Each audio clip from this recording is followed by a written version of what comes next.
প্রথমে আপনাদের সকলকে জানাই ভারতের ৮০তম স্বাধীনতা দিবস উপলক্ষে আন্তরিক শুভেচ্ছা ও অভিনন্দন। আজ ১৫ই আগস্ট আমাদের সকল ভারতবাসীর কাছে এটি অত্যন্ত গর্ব, আনন্দ ও আবেগের একটি দিন। কারণ ১৯৪৭ সালের ১৫ই আগস্ট দীর্ঘ প্রায় ২ শতাব্দীর ব্রিটিশ ঔপনিবেশিক শাসনের অবসান ঘটিয়ে ভারত স্বাধীনতা অর্জন করে। তাই প্রতি বছর ১৫ই আগস্ট আমরা অত্যন্ত শ্রদ্ধা ও মর্যাদার সঙ্গে স্বাধীনতা দিবস পালন করি। আমরা কেন স্বাধীনতা দিবস পালন করি? প্রশ্ন হতেই পারে, আমরা কেন প্রতি বছর এই দিনটি পালন করি? আমরা স্বাধীনতা দিবস পালন করি স্বাধীনতার সেই ঐতিহাসিক মুহূর্তকে স্মরণ করার জন্য, যখন ভারতবাসী পরাধীনতার শৃঙ্খল থেকে মুক্ত হয়ে স্বাধীন দেশের নাগরিক হিসেবে আত্মপ্রকাশ করেছিল। আমরা এই দিনটি পালন করি সেই সমস্ত স্বাধীনতা সংগ্রামী, বিপ্লবী, দেশপ্রেমিক এবং অসংখ্য সাধারণ মানুষের শ্রদ্ধা জানানোর জন্য, যাদের ত্যাগ, সংগ্রাম ও আত্মনিবেদনের বিনিময়ে আমরা স্বাধীনতা পেয়েছি। আমরা এই দিনটি পালন করি নতুন প্রজন্মকে মনে করিয়ে দেওয়ার জন্য যে স্বাধীনতা আমাদের কাছে শুধু একটি অধিকার নয়, এটি একটি মহান দায়িত্ব। স্বাধীনতা অর্জনের পথ, স্বাধীনতা এমনি এমনি আসেনি। স্বাধীনতা কিভাবে আসে? ভারতের স্বাধীনতা একদিনে অর্জিত হয়নি। দীর্ঘদিন ধরে ভারতবাসী ব্রিটিশ শাসনের বিরুদ্ধে সংগ্রাম করেছিলেন।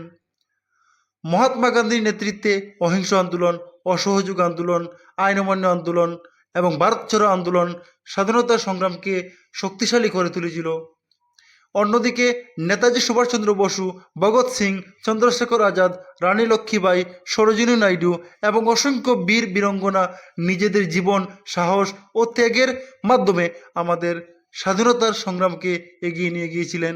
তবে শুধু কয়েকজন মহান ব্যক্তির নাম বললেই স্বাধীনতার সংগ্রামের সম্পূর্ণ ইতিহাস বলা যায় না। অসংখ্য পরিচিত, অপরিচিত মানুষের ত্যাগ ও সংগ্রাম মিলেই ভারতের স্বাধীনতার ইতিহাস রচিত হয়েছে। আজকের এই স্বাধীন দিনে আমরা তাদের প্রত্যেককে গভীর শ্রদ্ধার সঙ্গে স্মরণ করি। স্বাধীনতার প্রকৃত অর্থ কী? স্বাধীনতা মানে শুধু বিদেশি শাসন থেকে মুক্ত হওয়া নয়।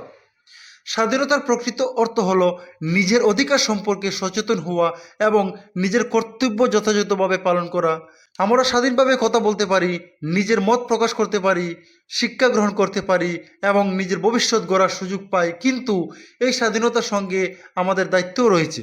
আমাদের মনে রাখতে হবে, অধিকার চাইলে কর্তব্য পালন করতে হবে, স্বাধীনতা চাইলে শৃঙ্খলাও মানতে হবে, দেশকে ভালোবাসলে দেশের প্রতি দায়িত্ব পালন করতে হবে। আমাদের কর্তব্য কী? আজকের ছাত্রছাত্রীরাই আগামী দিনের ভারত গড়বে, তাই আমাদের দায়িত্ব অনেক।